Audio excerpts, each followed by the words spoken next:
Moko kuom MCAs ma kaunti ma Kiambu obwogo mathich oko gavana ma kaunti no Kimani Wamatangi ponono ni resruok ok oyudore mapiyo e midhiero mokwako chenro mag thieth e kaunti no.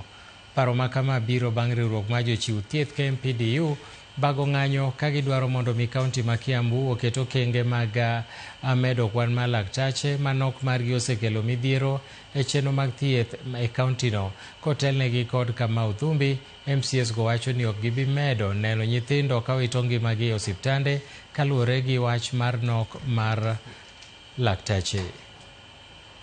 Of the agenda of impeaching the governor, but this is something that is impeachable.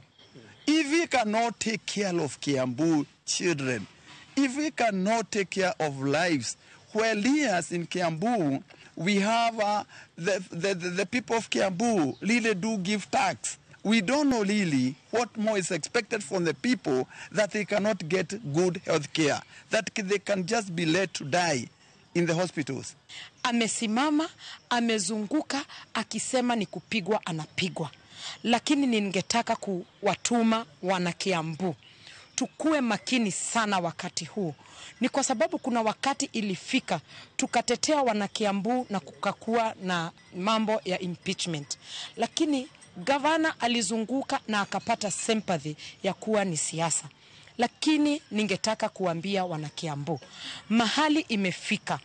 Baadhi ya MCAs ambao wako Kiambu na viongozi wengine wanasimama na